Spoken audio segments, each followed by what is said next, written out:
It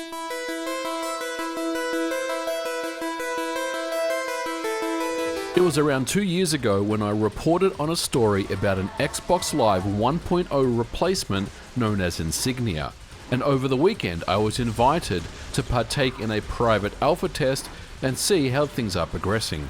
And the short answer is, it's looking very impressive. We're going to talk about Insignia, my experiences with it, answer any questions that you may have, as well as talk about the games that will be available when the system launches. So let's go ahead and jump in.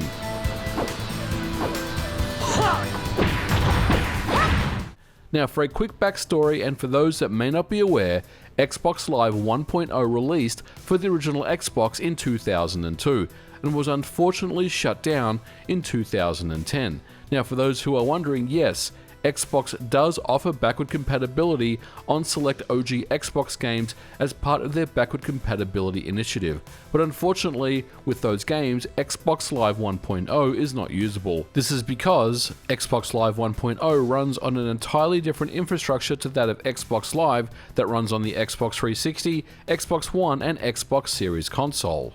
Now, for years, it's been possible to play Xbox games over the internet with an application known as Xlink Kai, and we've covered this before on the channel. It's very impressive tech, however, it essentially is only allowing for system-link games to play over the internet. What this means is Xbox Live specific features such as leaderboards, matchmaking, friends and more are simply not available when it comes to system-link games and Xlink Kai. And this is one of the main reasons why Xbox Live 1.0's shutdown was a big blow to the community in 2010. But Insignia aims to change all that. This closed alpha test did have its issues, but on the flip side, and for the most part, things ran extremely well.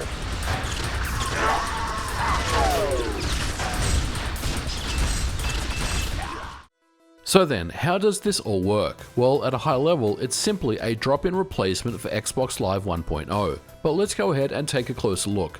First of all, this closed alpha required that all users ran a modded OG Xbox, for the simple reason that Insignia requires 3 pieces of information: the Xbox console serial number, the hard drive key, and the online key.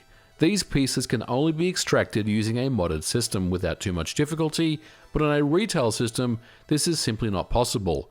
When I asked if Insignia would either run on a stock retail system or offer a cleaner registration process, I was informed that a setup assistant will be provided in the form of a save game exploit that you can run on any retail system that will automatically register your Xbox for Insignia.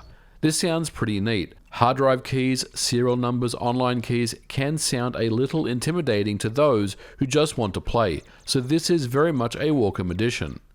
But for the closed alpha, in order to whitelist my OG Xbox to use the service, I did send Insignia my Xbox information, and then I was promptly whitelisted to use the service. From here, it's simply a matter of changing a DNS entry in the network settings on the dashboard to one that points to the Insignia servers. At this point, it's possible to go through the Xbox Live 1.0 registration process, and I remember doing this years ago back in the day. And stepping through the sign up and getting to the final step, you will be connected to Xbox Live. I must admit, this brought a huge smile to my face seeing this line displayed, as I felt like I would never see this happen again. Team Insignia has been testing hundreds of titles, but for their launch they have settled on 13, and they are Counter-Strike, Crimson Skies, Dead or Alive Ultimate, MechAssault, Midtown Madness 3, Phantasy Star Online 1 and 2, Star Wars Jedi Academy, Street Fighter Anniversary, Unreal Championship, Xbox Live Arcade, and 13. So the big elephant in the room then is, where is Halo 2? The short answer is, some games, including Halo 2, rely on additional services to launch into the game online, and simply requires much more investigation, reverse engineering, and development time. The team, however, felt like that they shouldn't have to delay the public launch of Insignia so every game is playable. Therefore, additional services will be added later, which will in turn improve compatibility, and hopefully one day we'll get to see Halo 2 playable on Insignia with full matchmaking and full leaderboards. So we did a bunch of testing over the weekend and we tested quite a few games and we got some really great results with the majority of them. There were a couple that were a little sketchy, I'll say, as far as matchmaking is concerned, but for the most part, the system runs exceptionally well. So the first thing that I tried was a 10-player Unreal Championship deathmatch, which was fantastic. There were the occasional stutter and hiccup, but for the most part, the lag was not noticeable. This was a very impressive first impression of the service.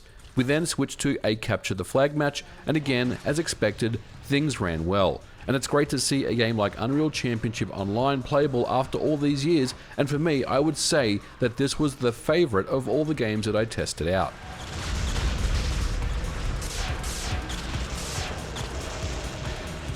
Next up was Street Fighter Anniversary Collection. Specifically, we tested Third Strike. Again, no issues at all getting connected to a match and hosting a match. Lag was minimal and everything felt great. Online Third Strike is always awesome and I'm so glad to see that it's running well here.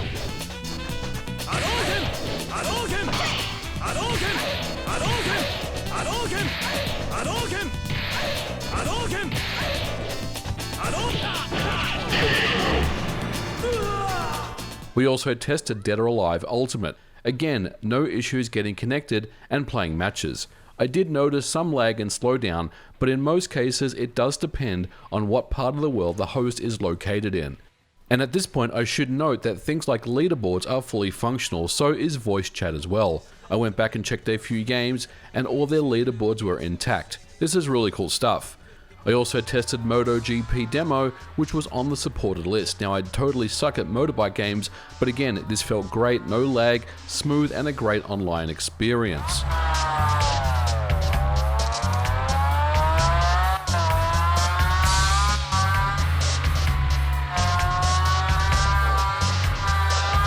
Next up, we tested an 8-player Crimson Skies match, and unfortunately we were not able to successfully get into a match. And this brings me to an interesting part of Insignia that the developers are still looking to solve, and that is title updates. Xbox Live 1.0 would update the game title with patches like we're used to in this day and age, and in some cases what came physically on the DVD would need to be updated to be playable on Xbox Live. In general, all players need to be on the same version of the game that the host is running, otherwise there may be connection issues. The team is certainly aware of this and are looking at ways to provide and manage these title updates, but in general any weirdness that we saw was the result of the host being on a different version, and unfortunately we were not successful in getting a 8-player Crimson Skies match off the ground. But this was the only issue that I saw. We then moved on to Midtown Madness 3. This is a classic game and one of my favorites, and it's a shame that it never received an update.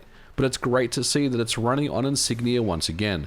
And overall, this was a very smooth experience, and it was a blast to play online. For me, Unreal Championship and Midtown Madness 3 were the picks of the must-own games to play on the service. And finally, I also tried 13. This worked as well as I remember. I was only able to get into a 2-player deathmatch, but what was here worked well, no lag, no hitches, everything worked great. Now, one thing that I know people are going to ask about is, can Insignia work on the Xbox 360 via back compat, or indeed the Xbox One or Xbox Series systems via back compat? And the answer is no. You are required to use an original Xbox to use Insignia. Now I know it's possible to run via emulation using XEMU, and we have covered that emulator before on the channel, but anything outside of an OG Xbox via original hardware or emulation is simply not supported.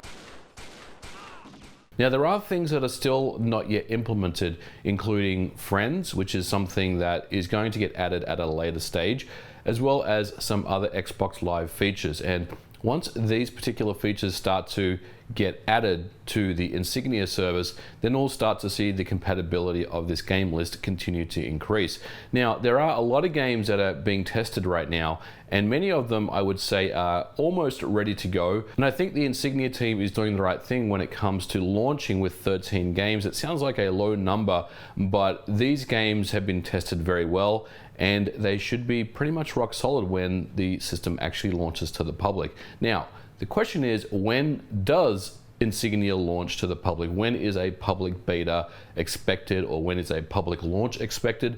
Well, the answer I got back is when it's ready, and that's, I mean, I know that's a little cliched in this day and age to say that, but I think the team really wants to make sure that all the kinks are out of the engine or the service before they launch it to the public. There were definitely some issues that we had found when we were testing, and I think the team is, you know, they're close, but I'll say not quite ready yet. But I would not expect another 2-year delay or a 2-year wait for an update to Insignia. I think things are progressing pretty well, and overall, I think people will be happy with the service, especially those people that want to relive the old and glorious days of Xbox Live 1.0, which was, you know, pretty much taken away from us in 2010.